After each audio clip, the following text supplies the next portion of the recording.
요약된 머리의 지식을 다 버리고 완전히 스토리, 이야기로 바뀌었습니다. 오늘도 우리의 이야기를 계속합니다.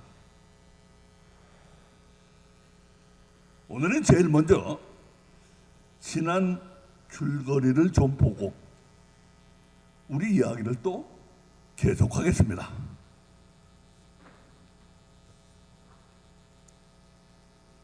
지난 줄거리, 신앙이란 허리띠처럼 하나님의 허리에 속함으로써 부활신앙을 받아야 된다. 하나님이 예레미야에게 삼배 허리띠를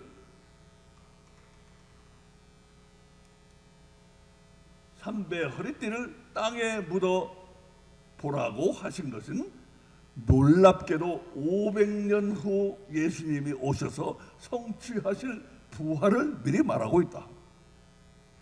땅에 묻은 허리띠는 교만한 예루살렘과 유다 사람들의 신앙을 나타낸다. 그들이 죽어서 땅에 묻혔을 때 그들의 신앙은 과연 그들을 죽음에서 부활하게 할 수가 있을 것인가?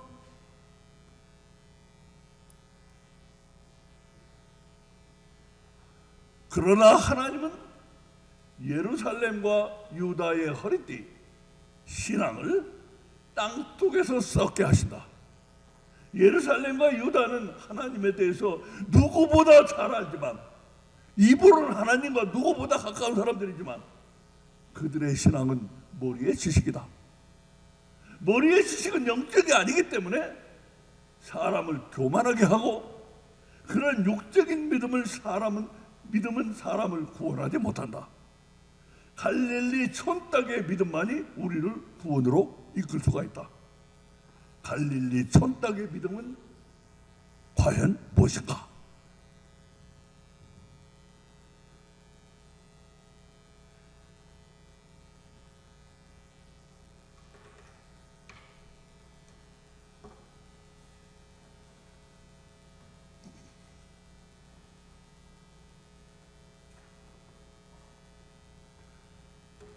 여기 지난 줄거리 맨 끝에도 있는 것처럼 갈릴리 촌딱의 믿음이란 대체 어떤 믿음을 말하는 것인가? 우리는 요즘 그 이야기를 하고 있는 중입니다. 갈릴리 촌딱의 믿음이란 과연 어떤 믿음인가?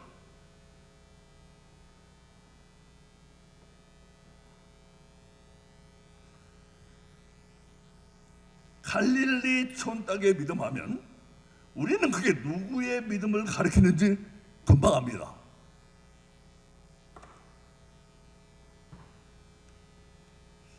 갈릴리 촌딱의 믿음은 예수님 제자들의 믿음입니다.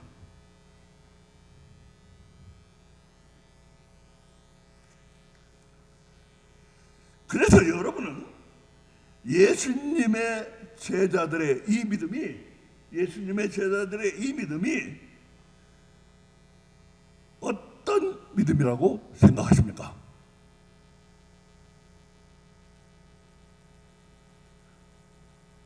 누구든지 여기 나와서 마이크를 잡고 자유롭게 한번 발표해 볼 사람 없습니까? 예수님의 제자들의 믿음이 어떤 믿음인가? 용감한 사람 없어요?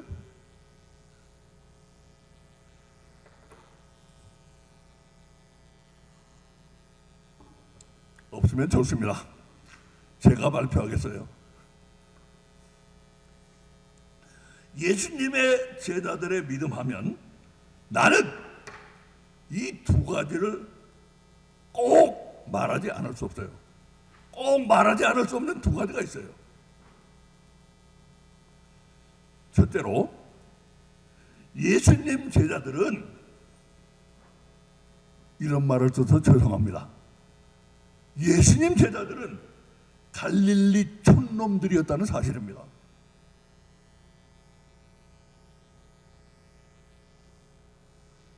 예수님이 땅에 오셨을 때 머리 좋고 똑똑하고 뭘 좀 안다는 사람들은 다 예루살렘 땅에 모여 있었어요.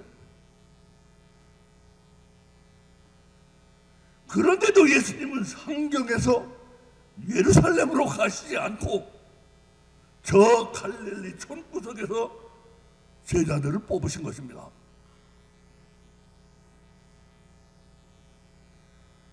예수님이 갈릴리 촌구석에서 제자들을 뽑으신 것은, 그러니까 제가 지금부터 말하는 이런 이유가 상당히 영향을 미쳤다고 생각하십니까? 안 하십니까? 한번 대답해 보세요. 제가 지금부터 말하는 이것 때문에 예수님이 갈릴리 촌구석에서 제자들을 뽑으셨다. 제가 이유를 말씀드릴 테니까 맞춰보시기 바랍니다. 이 이유 때문인지 아닌지 제가 말하는 것을 한번 들어보세요.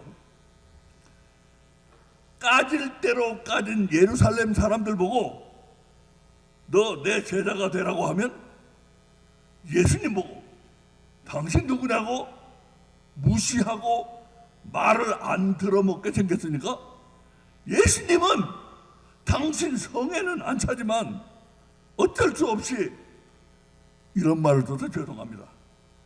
촌놈들이라도 제자를 뽑으실 수밖에 없었다. O입니까? X입니까? 우리 전도사가 그래도 똑똑해요. 여지없이 X입니다. 생각해 보세요. 예수님이 상경하셔서 그 능하신 기적 하나만 보여주시고 수강생 모집을 하셨다면 어땠을까요? 아무리 예루살렘 깍두기들이 일하지만 아마 모르면 몰라도 박터졌을 것입니다. 이걸 보세요. 예수님은 상경에서 예루살렘 상경에서 수강생 모집을 하신 일이 한 번도 없는데도 누가 제자가 되는지 아십니까? 누가 제자가 되는지 아세요?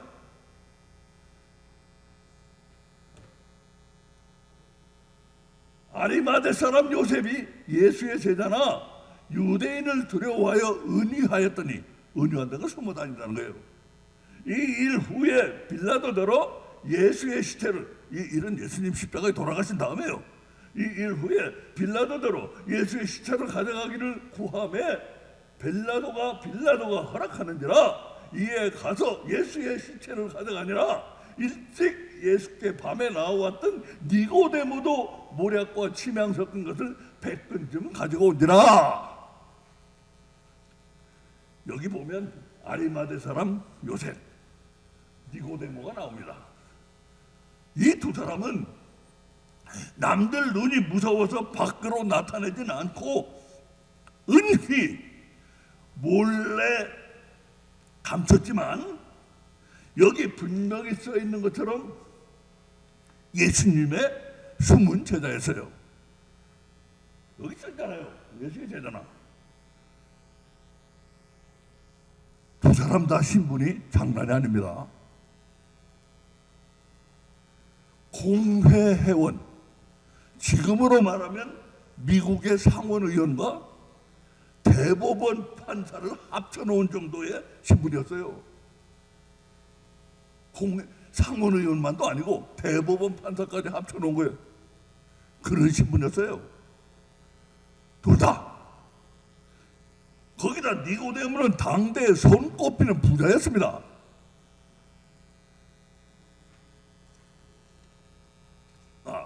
니고데모는 당대에 손꼽히는 학자였어요. 대학자였어요. 한편 아리마대 요셉은 소문난 부자로 아무것도 부러울 게 없는 사람이었어요. 두 사람 다 어디로 보나 예수님 제자가 된 사람들이 아니었어요. 그런데 그동안 쉬쉬하고 밖으로 나타내지 않던 이 제자들이 하필이면 언제 커밍아웃을 했어요? 언제 커밍아웃을 했어요? 하필이면 자기들의 선생님이 극악무도한 범죄자로 몰려서 그 지옥스러운 십자가 형벌을 당하고 죽은 아주 형편이 안 좋을 때 나도 이분 제자요 하고 세상에 나타난 것입니다. 로마 총독 빌라도에게 가서 담대하게 예수님 시신을 달라고 하고 세상에 다 보는 가운데 죽을지 살지도 모르고 예수님 시신을 장지로 모시고 가서 장사하는, 매장하는 일을 태연하게 행하는 것입니다. 십자가에서 죽은 그분의 제자라는 것을 더 꽁꽁 숨겼어도 시온찮을 판에 이런 불리한 때에 이런 식으로 커밍아웃을 하다니 이 사람들은 둘 중에 하나인 게 틀림없어요. 한 가지 가능성은 이것입니다. 두 가지 가능성이 있는데 한 가지 가능성은 이거예요. 미련 곰퉁이들이라 왜 하필이면 그때 나타나 이 바보들아. 한 가지 가능성은 제가 말했으니까 이제 두 번째 가능성은 여러분이 맞춰보실 차례입니다. 맞춰보세요.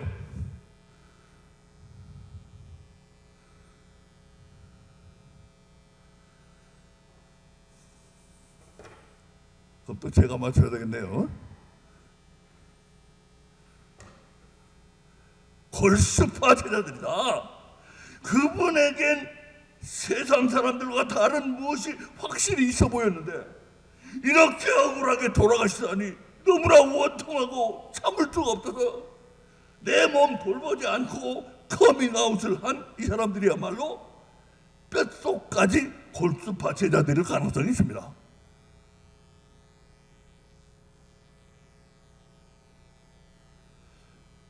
그런데 이 두 사람만입니까? 결코 아니에요. 결코 아니에요. 한국에서는 요즘 공무원 주가가 하늘을 찌르는데 옛날 이스라엘에서도 공무원들 하면 1등 신랑감, 1등 신부감이었어요. 그런데 놀랍게도 공무원들 중에도 예수님의 숨은 제자가 이렇게도 많았다는 것입니다. 그러나 관원 중에도 저를 믿는 자가 많대. 바리새인들을 두려워하여 드러나게 말하지 못하니 이는 수레를 당할까 두려워함이었더라. 공회에서 쫓겨나는 거예요. 뭡니까? 회당에서 쫓겨나는 거. 수레당하는 거는. 너는 이단이라 하고 쫓아내는 거예요. 그래서 두려워서 몸을 숨기고 있었지만 이렇게 공무원 중에서 제자가 많았대요.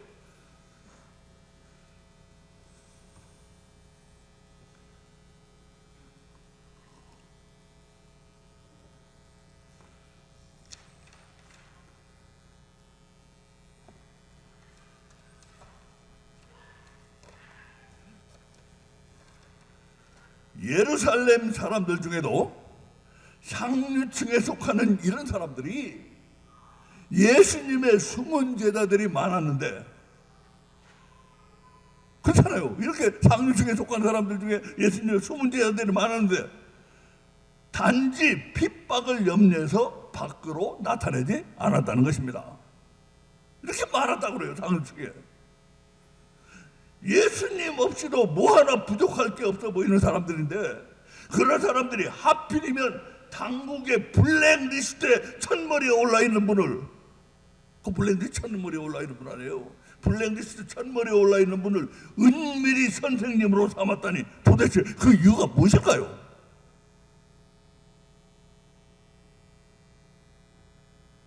그 의문에 대한 해답의 실마리를 던져주고 있는 성경 구절이 있습니다. 요한복음 3장입니다. 바리새인 중에 니고데모라 하는 사람이 있으니 유대인의 관원이라.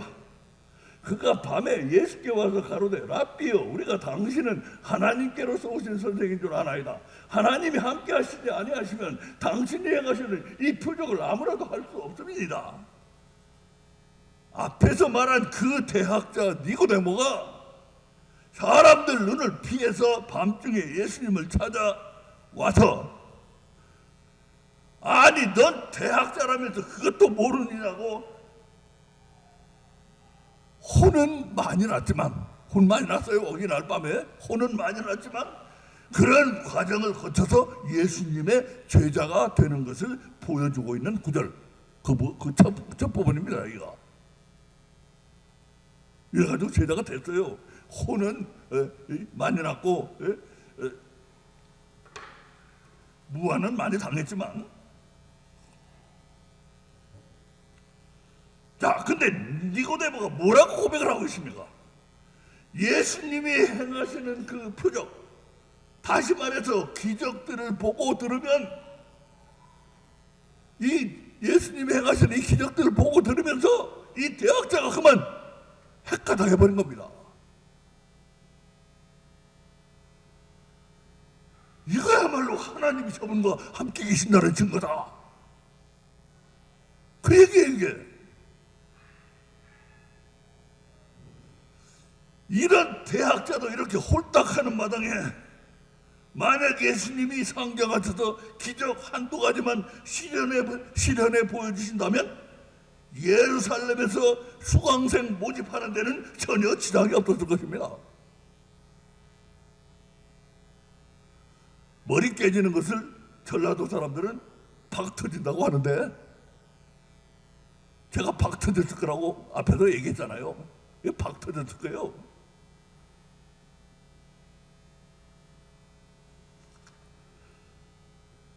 그런데도 예수님은 갈릴리 촌구석에서 이런 말을 써서 죄송합니다, 촌놈들을 제자들로 뽑으신 것입니다. 이런데도 왜 그랬을까요? 아니 도대체 예수님 왜 그랬을까요?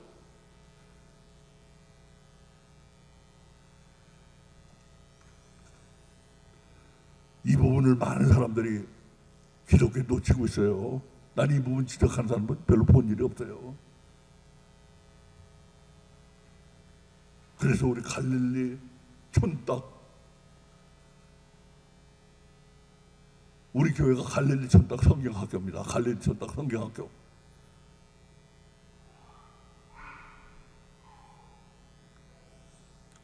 예루살렘 깍두기들에 비해서 예수님이 보시기에는, 그러니까 예수님이 보시기에는, 이런 말을 자꾸 써서 죄송합니다, 갈릴리 촌놈들이 비교 우위에 있었다, 다시 말해서 더 나은 점이 있었다, 그 이야기일까요? 예수님 보시기에는 예루살렘 깍두기들보다 이 촌놈들이 더 나은 점이 있다, 이렇게 보셨기 때문일까요? 그렇습니다. 나는 그것이라고 확신합니다.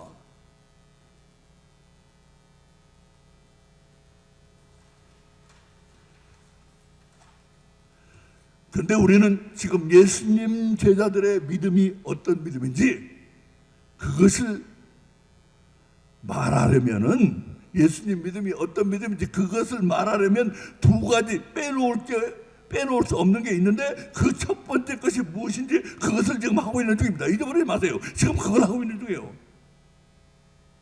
예수님 제자들의 믿음 얘기를 하려면 두 가지 빼놓을 수 없는 게 있는데, 그 첫 번째 것이 무엇인가? 우리 지금 그거 하고 있는 중이에요. 예수님 제자들의 믿음을 말할 때 빼놓을 수 없는 그 첫 번째 것은 다른 게 아닙니다. 예수님이 그 예리한 눈으로 꿰뚫어 보시고 판단하신 갈릴리 촌놈들이 예루살렘 깍두기들보다 더 나은 점, 바로 그것입니다.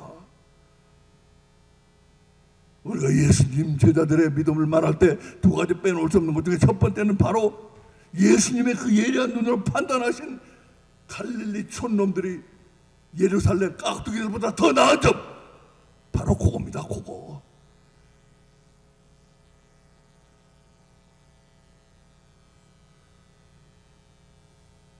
그러므로 여러분 기뻐하십시오.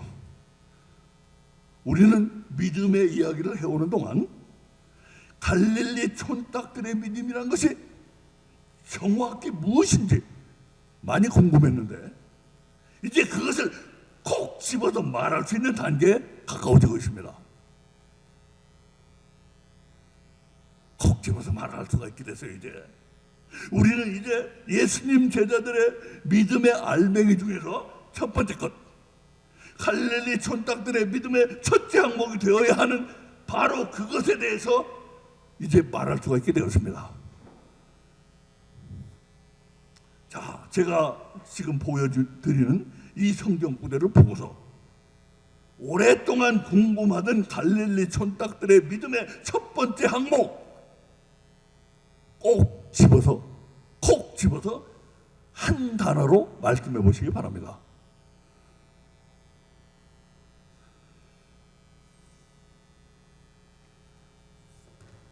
마가복음 1장입니다. 조금 더 가시다가 세베대의 아들 야고보와 그 형제 요한을 보시니 저희도 배에 있어 그물을 깁는데 곧 부르시니 그 아비 세베대를 사꾼들과 함께 배에 버려두고 예수를 따라가니라. 예수님의 12제자 중에 야고보와 요한은 형제들인데 그들의 집안은 시골에서는 그래도 유지급이었어요. 갈릴리 호수에서 고기 잡는 어부들 집안인데 여기 있는 것처럼 사꾼들까지 고용해서 사람들을 돈 주고 쓰면서까지 고기를 잡고 있었던 상당히 어부들로서는 당국계나 끼는 집안이었어요. 예수님이 호숫가에서 그들의 배로 다가가십니다. 야고보와 요한을 제자로 부르십니다. 그런데 여기서 곧 부르신다고 했어요. 곧 부르신다는 건 무슨 뜻입니까? 바로 그 앞구절에 있어요. 이 곧 부르신다는 게 뭔가? 바로 그 앞구절에 있어요. 나를 따르라. 내가 너희로 사람을 낚는 어부가 되게 하리라.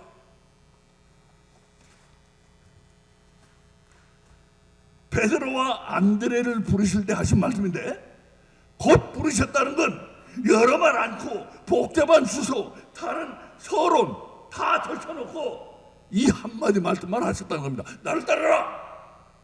내가 너희로 사람을 낚는 어부가 되게 하리라. 서론 잡들 다 제쳐놓고 단도직입적으로 나를 따르라. 내가 너희로 사람을 낚는 어부가 되게 하리라. 이게 곧 부르셨다는 말씀이에요. 이게 바로. 그러자 야고보와 요한은 여기를 보세요. 그 아비 세베대와 사꾼들과 배를 다 내버려 두고 이처럼 예수님을 따라갑니다. 자, 이것을 두고 말들이 많아요. 무슨 말이 많은가? 아니, 생판 모르는 사람이 와서 부른다고 제 아버지를 버리고 가다니. 예수의 제자들이란 것들은 그 천하의 불효자식 놈들이구만.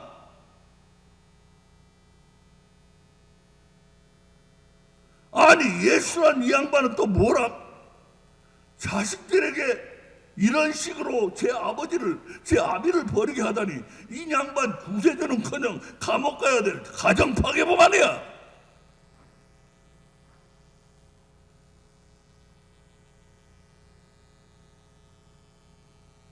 저는 이런 비슷한 거 많이 읽었어요.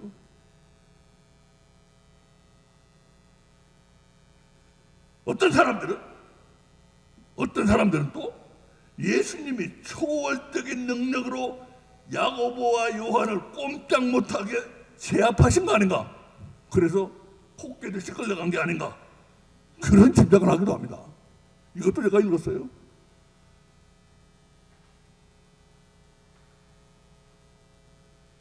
그러나 저는 이 구절이 우리에게 전하는 허리케인 같은 강력한 메시지가 있다고 믿습니다.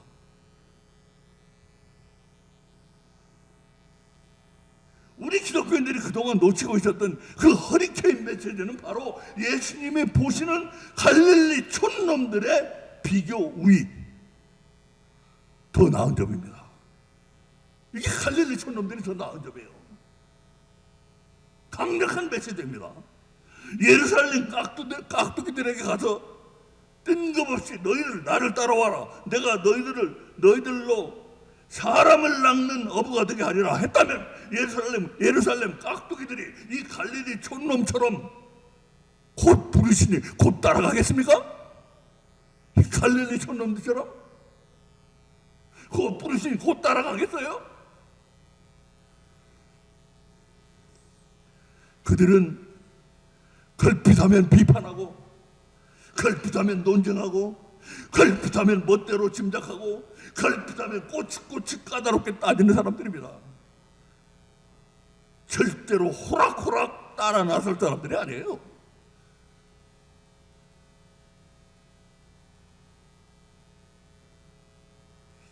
이 구절은 우리 모든 예수님의 제자들, 기독교인들, 믿음이 있다고 하는 모든 사람들에게 강력한 메시지를 전하고 있습니다. 예수님께 나올 때는 너희들의 그 모든 찬란 논란과 비판을 내려놓고 나오라, 우리에게 명령하시고 있어요.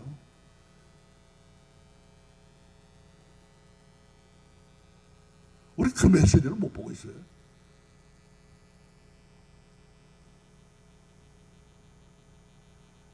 딴 것만 보고 있어, 딴 것만.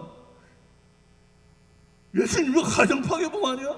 아니 제 아비를 저렇게 버릴 수가 있어? 딴 것만 보고 있어요, 딴 것만. 너희들 그걸 보느냐? 여기에서 영적인 이 메시지를 보느냐? 예수님 우리를 시험하고 있어요. 성경은 우리를 시험하고 있어요. 그걸 아셔야 됩니다. 성경은 우리를 시험하는 거예요.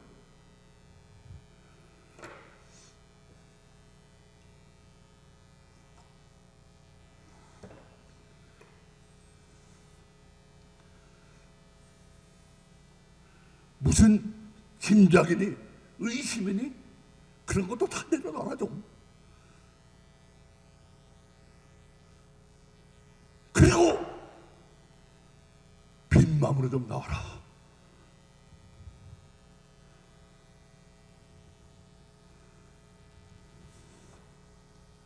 자, 그렇다면 이제 갈릴리 촌놈들이 더 나은 점이 다 나온 것이나 다름없어요. 다 나왔잖아요. 이제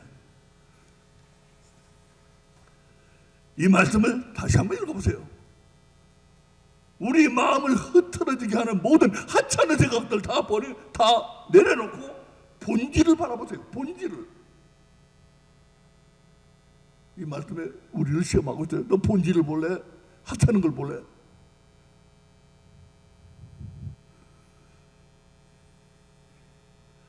자, 그렇게 읽을 때 우리 시선을 끄는 인상적인 것이 있습니까? 없습니까? 우리 시선을 끄는 인상적인 것이 있어요? 없어요?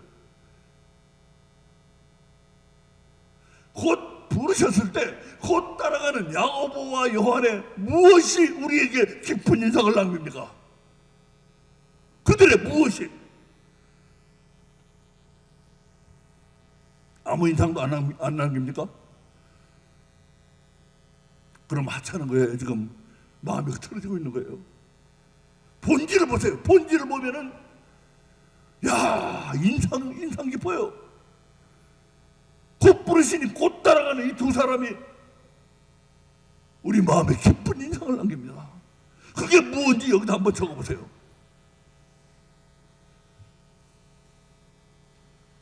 갈릴리 촌땅의 믿음 1번 뭡니까? 제가 한 글자를 줬잖아요.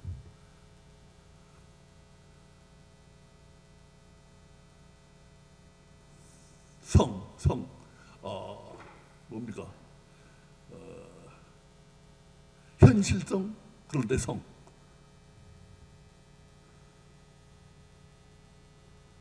무엇이 우리 인성에 깊은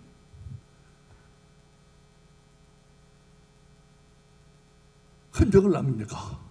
뭡니까? 이 두 사람, 곧 부르니 곧 따라가는 이 두 사람 뭐예요? 이것도 제가 발표해야 되겠네요. 했어요? 뭐요? 어? 뭐? 뭐?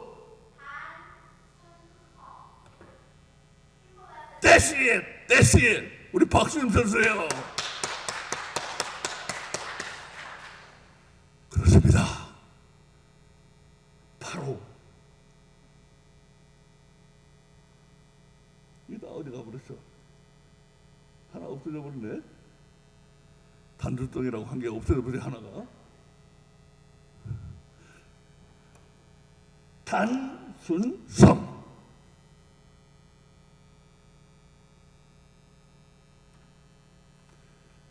바로 단순성입니다. 단순성. 예수님은 이렇게 말씀하셨습니다. 예수님 말씀 보세요. 극히 값진 진주를 하나를 만남에 가서 자기의 소유를 다 팔아 그 진주를 샀느니라. 우리는 오늘 극히 값진 진주 하나를 찾아냈어요. 저는 그것을 영혼의 단순성이라고 부르고 싶습니다. 우리 영혼의 단순성은 우리 모든 소유를 다 팔아서라도 사야 할 만큼 극히 값진 진주입니다.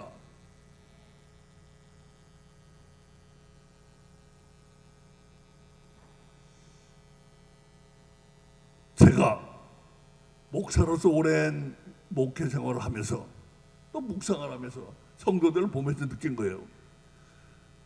내 삶에 생기는 모든 문제들에, 우리 문제들 많이 가지고 있잖아요. 모든 내 삶에 생기는 모든 문제들의 많은 부분은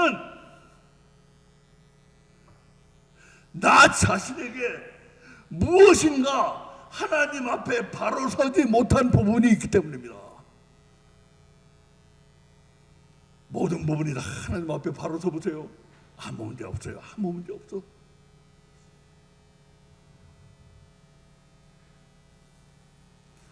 그래서 우리는 신앙과 인격을 항상 강조합니다. 인격이란 뭐야? 인격자가 되라는 건 뭔가? 인격자가 됐다는 건 그만큼 하나님 앞에 바로 섰다는 거예요. 온화하고 이해심 많고 남들도 생각하고 인격자, 하나님 앞에 바로 섰기 때문이에요.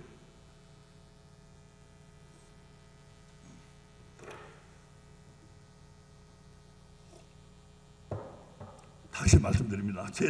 내 삶에 생기는 모든 문제들의 많은 부분은 나 자신에게 무엇인가 하나님 앞에 바로 서지 못한 부분들이 있기 때문이다. 우리의 영혼이 단순성을 얻지 못하면 우리는 결코 하나님 앞에 바로 설 수가 없다. 그 제가 발견한 진리예요. 우리 영혼이 단순성을 얻지 못하면 우리 하나님 앞에 바로 설 수 없어요. 바로 설 수 없으면 우리 삶에 여러 가지 문제가 생깁니다.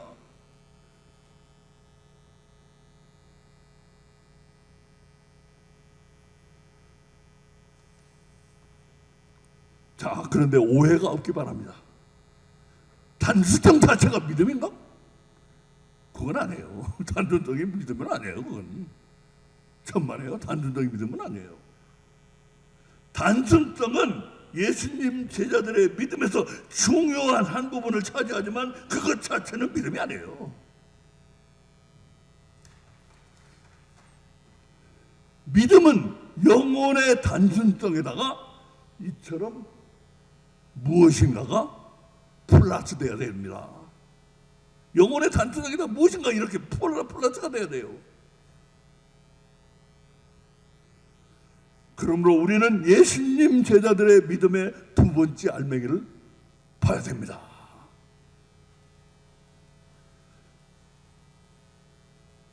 두 번째 알맹이, 이것이 바로 우리가 다음 주에 할 것입니다.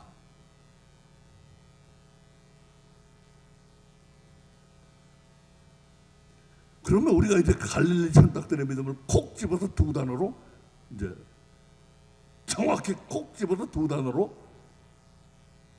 설명을 할 수가 있게 되죠.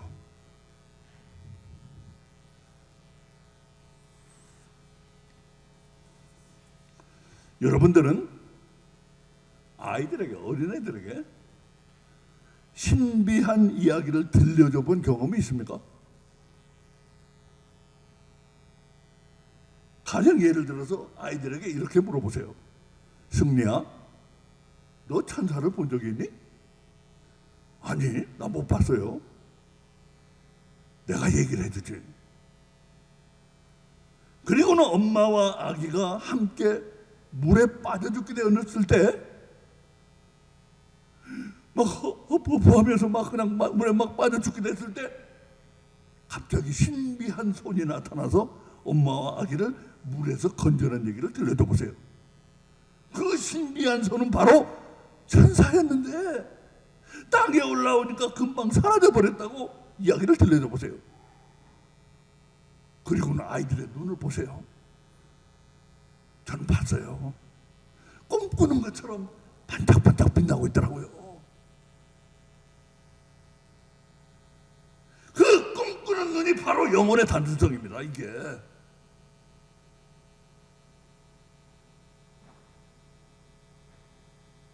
영혼의 단순성 없이는 그런 꿈꾸는 눈이 될 수가 없어요.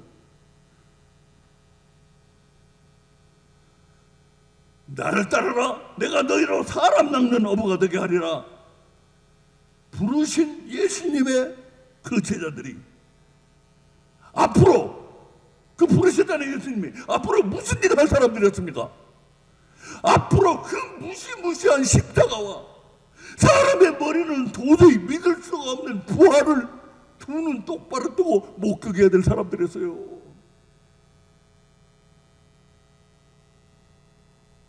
예수님은 다 하시고 있었잖아요. 너희들은 그 일을 해야 될 사람들이야. 그리고 맨 처음에 그 십자가와 부활을 다른 사람들에게 나가서 전하기 위해서 뽑힌 사람들 아닙니까?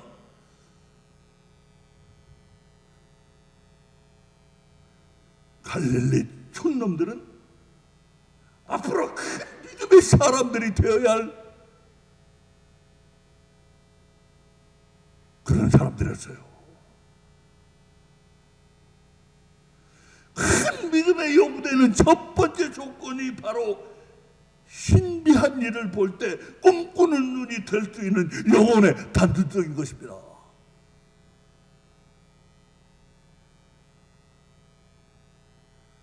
예수님을 팔아넘기고 양심이 가책되어 스스로 목숨을 끊은 가룟 유다의 문제는 바로 영혼의 단순성이 없었던 것이에요. 영혼의 단순성이 없다는 거, 이게 가룟 유다의 문제였어요. 그는 어릴 때 이후로는 꿈꾸는 눈이 되어본 적이 없었던 사람입니다.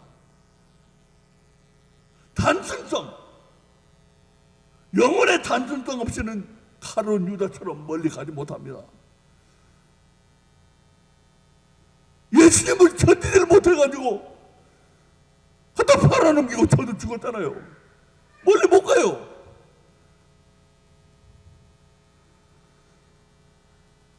우리 믿는 사람들에게는 어쩌면 이것이 가장 필요한 것입니다. 영혼의 단순성.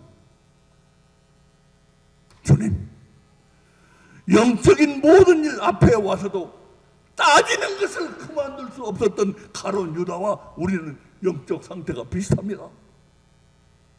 우리를 도와주옵소서. 기도드리겠습니다. 아버지